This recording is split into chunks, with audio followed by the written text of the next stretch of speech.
Welcome to CBNEXT Live. We're here at the Center of Strategic and International Studies in Washington, D.C. I have a guest in front of me. He is Scott Morgan from, the website is? Confused Eagle. Confused Eagle. It looks like I was a little bit confused before beginning. Ladies and gentlemen, today is an exclusive interview with Scott Morgan from Confused Eagle on CBNEXT Live, and this is for the next news review. I'm going to begin with the first question. It's about the LRA, Yes. the Lord Resistance Army. We just got the news from Washington, D.C., from the White House. Can you talk to us a little bit about it? Sure. Approximately 2 weeks ago, the President Obama, following through with the LRA Disarmament Act of 2010, deployed 100 U.S. Special Forces and intelligence agents to the region in order to capture Joseph Kony and bring him to justice, and following through with both the U.S. legislation about this and the warrant by the International Criminal Court for Joseph Kony. Well, I think that there was a great news because I see a lot of activists in Washington, D.C. who've been advocating for that, not only Ugandans but also Americans who were involved. When you compare that advocacy that took place in Washington and the way it happened so fast, so that the president went on and signed it into the law and made it available, and then all right away sent troops to Uganda. When you compare it to advocates on the Congo, what do you see as a positive? Well, one of the the main positive is actually removing Joseph Kony as a regional threat. Yes, that's the main positive. And as for the advocacy efforts here, this has not been an issue. Kony's been active, since the late 1980s. Terrorizing people not just in Uganda, but also in the Congo, Southern Sudan, Central African Republic. Yes. So you saw an effort among college students, they have gone there for various groups and organizations, seeing some of the events firsthand, and some of the backlash, and so they wanted to get involved. But the other side of this is that the President Museveni also has a good good lobby here in Washington. So this has been seen by him as an effort to get other people to assist him in bringing Kony to justice, or else, in the view of some people, as a diversion so he can go and accomplish other things. Now, the Congo has been a little bit ignored here, if I can use the term. President Obama, as a senator back then, signed into law, sponsored a bill that President Bush signed into law regarding Congo. Do you think that bill will follow up on the same way they did with Uganda? It would be nice if they did, because actually, since even President Bush did not follow up on this law, nor has President Obama. But if you want to be vague and split hairs, technically you can probably make the argument that they're trying to implement this law. But we have seen, in recent days, various concerns regarding the Congo. You've seen John Payne, the head of the AU. He recently been in Kinshasa, specifically this week. You've seen reports of a possible impending clash between a Uganda militia, the ADF, and the Uganda military. We've seen that in the media and online. Earlier today, we've seen statements from the U.S. government stating how they're concerned about the electoral process in the Congo. So basically, right now, there's been a lot of mixed messages coming out right now. We've seen in the past, opposition demonstrations have been suppressed violently by the Congolese police. There has been another item stating concern about the welfare of Congolese journalists reporting on the issues of the day in the Congo and the demonstrations. So, there's a lot of nuances moving, but there's a lot of showing that there's a lot of concern about these elections. Now, the State Department focusing on the issue of the LRA, don't you think they kind of moving away from the issue which has been Rwanda versus the Eastern Congo and what is happening?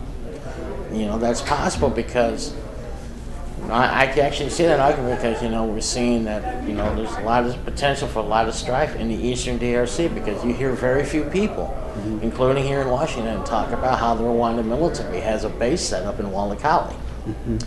Very few people are willing to talk about that except those in the activist community. We also know that the Ugandan military has special forces in the region as well, operating under a treaty that was signed after the failure of Operation Lightning Thunder. And we've seen the Congo Conflict Minerals Act. That has been generating some controversy because we're trying to keep money out of the hands from some of these militias, whether it be my FDLR, or even those who support Kagame. Because recently we've seen President Kagame turn over several tons of minerals to the Congolese government, and it makes you wonder where they got them from. No one has really addressed that. No one's been really saying anything about it. Well, technically I am now, but where did the Rwandans get these minerals from? Did they seize them did one of their proxies seize them from another militia group and turn them over to Rwanda so they can turn them over to Kabila to save face? I mean, no one has really said anything about how this transfer took place. There is a mechanism here. Back in the days, the Ugandans troops they helped first of all, before they overthrown the president Milton Obote, took power, Yoweri Museveni, then helped Kagame, who actually was in Uganda, to organize and then take over the country in Rwanda. And the genocide took place not only between the time the two presidents' airplane was shut down, and from that moment until the 100 days that took place afterwards, it looks like the international community always framed the news such as the Hutus are the one who killed the Tutsi. But what about President Kagame, back then officer in the army, who actually led the group of his troops to take over the country and cared less about the civilians who were killing each other between the two tribes? What's your comment on that? It's one of those things there has been so much written about the 100 days, 800,000 people were killed, And right now in Rwanda, if you dare to say anything contrary to how Kagame saved the country, you can go to jail. I mean, we've seen that with Professor Erlander here in the United States, how he was representing Victoria Ingabire, because she dared stand up and challenge the official account. So it's just one of the classic rules of a dictatorship is you control the narrative. You think Kagame is very good at managing the information? He's a good PR to the Western world? Maybe? He believes he is, because look at what happened. Well, and that's not always the case, because look, earlier, last week he was supposed to speak at Sacramento State in California. Yes. What happened to that? That is, because people, the faculty actually had issues with with his role and what happened during those 100 days, and then he was supposed to speak there live, and then he canceled at the last second. And then, he's the one who canceled it himself. I believe so. Then he was supposed to address by a 4-minute YouTube video, and then they had technical difficulties with that. And because we all saw what happened when he was in Pittsburgh when they signed a deal with Carnegie Mellon to set up the new campus in Kigali. And there was some backlash there in Pittsburgh. So I'm assuming that they wanted to prevent what happened in Pittsburgh from happening in Sacramento. So the pressure is amounting. There is some pressure mounting. Yeah. And look at and one thing that they don't talk about, you hear very few people talk about, is he has had people go to the UK to hunt for dissidents.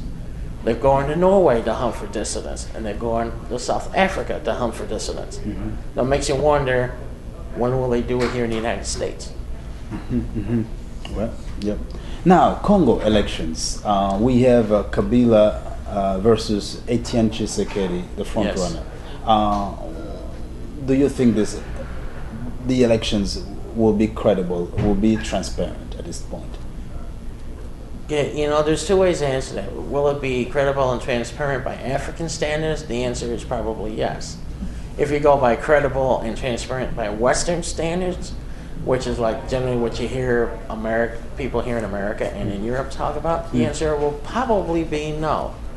Because, you know, there was a great concern when President Kabila amended the electoral law, so there wouldn't be a two-part election. So basically, it'd be a winner-take-all election. And why is that the United States didn't condemn the fact that they changed that law in the Constitution?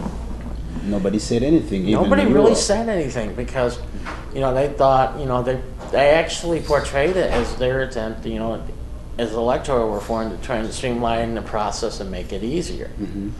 But then, you know, there are some naysayers that stated, you know, this is going to be an attempt by President Kabila to guarantee his re-election. You know, it's one of those cases where you see both sides. Now, Etienne Tshisekedi happened to be very popular in the streets everywhere. People are talking about him in the diaspora. Of course, they're not going to vote, those who are outside of the country.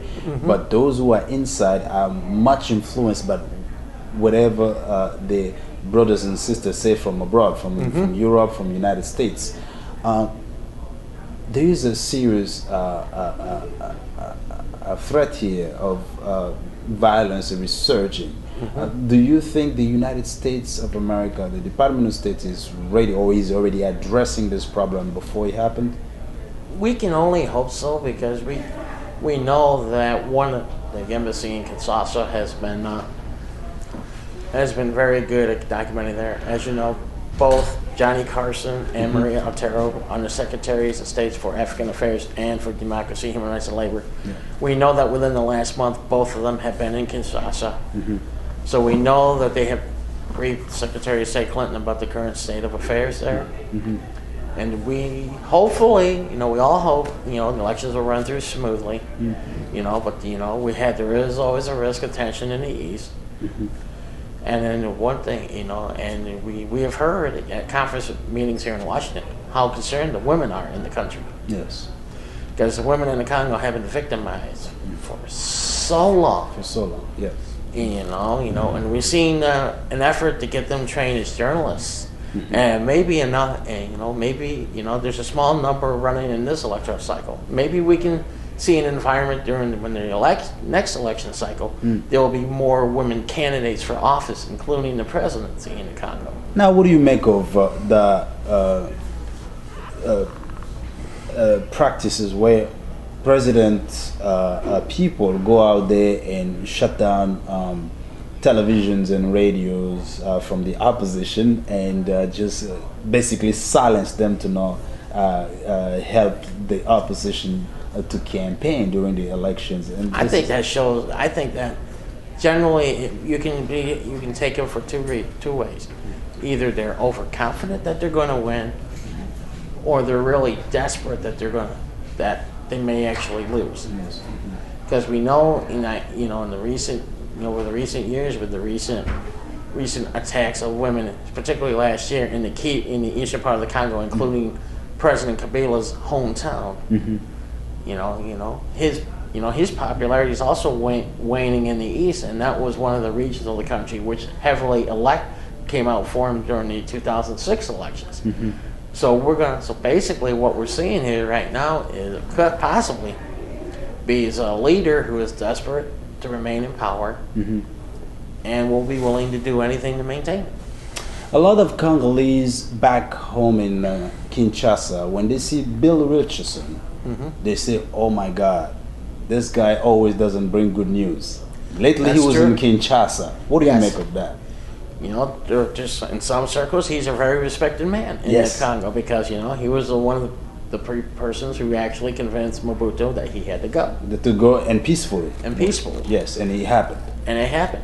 So basically, you know, they see when Bill Richardson is coming from the United States, he's bringing unofficial messages from the United States, and he's very forceful in his delivery. So basically, and on the NDI webpage, you saw the picture of him with the president. And Vital Kamerhe and they were sitting down having a cordial discussion. You know? Yes.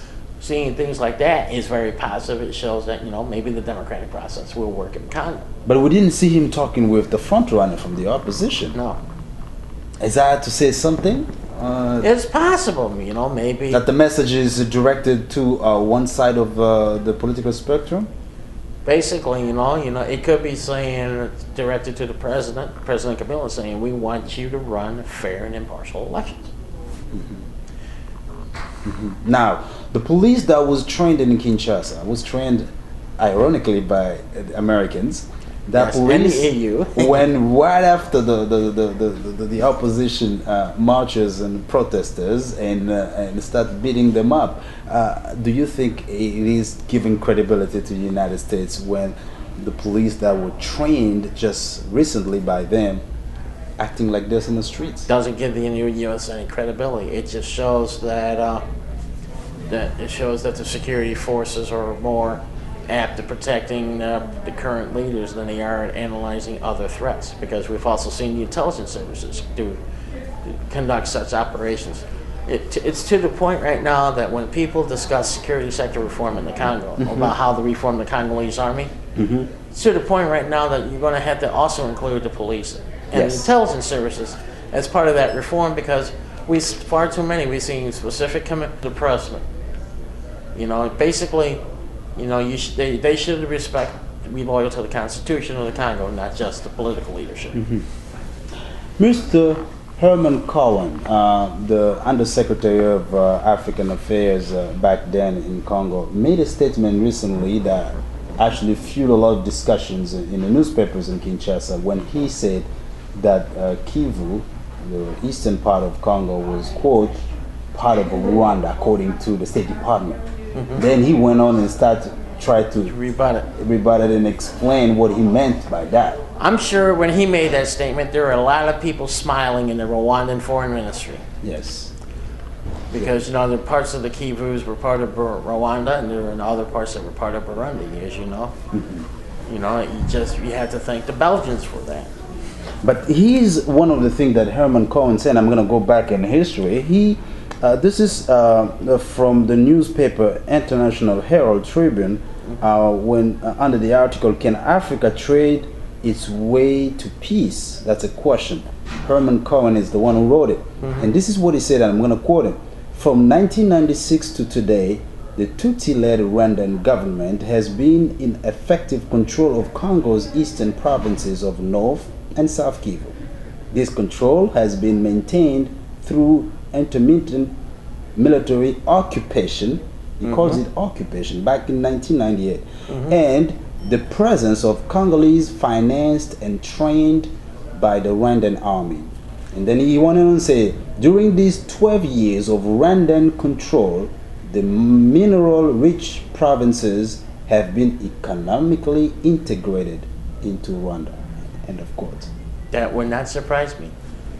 Integrated into Rwanda. So this is something he said back in 2008 in December when he wrote it in the International Tribune newspaper, and it's the same thing he said when he was interviewed in Washington D.C. by Mr. Abraham from Congo on code 243.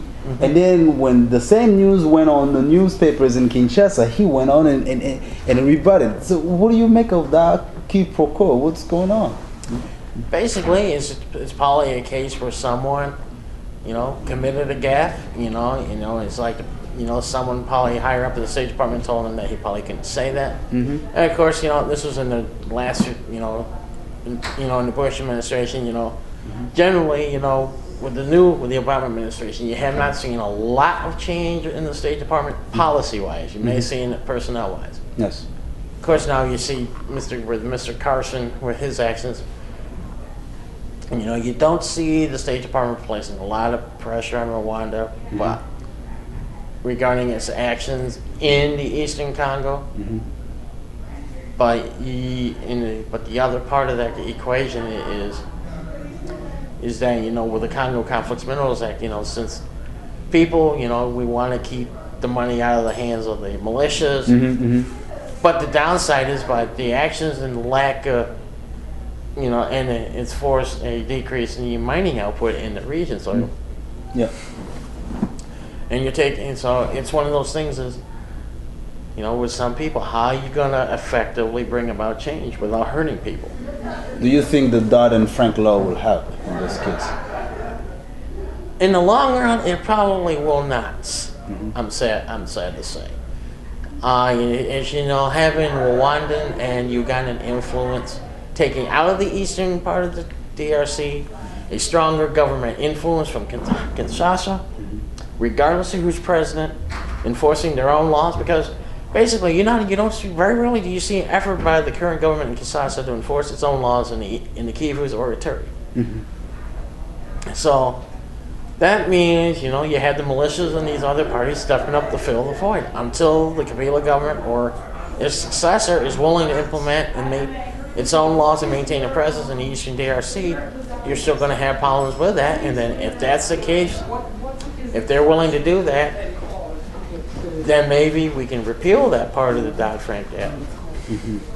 Part of the problem is, you know, we want to see, you know, part of the problem is if will Kabila or his successor step up to the plate and impose a strong centralized power, because basically, you know, you have the military and the militias calling the shots in the eastern DRC. Apparently, the CNDP has joined the presidential majority as a political party, not as a militia. But and then also on the other side, there's another group that also is talking with Etienne Tshisekedi, the opposition leader. So it looks like they are making little efforts to start becoming present in the region politically to talk to these people which is sorely needed. Yes. Now, the message from Confused Eagle. I want my audience at CBNEXT.com to become familiar with your website. First of all, give us the address. Sure. The address for Confused Eagle is at confusedeagle.livejournal.com. This is a blog that covers U.S. policy towards Africa.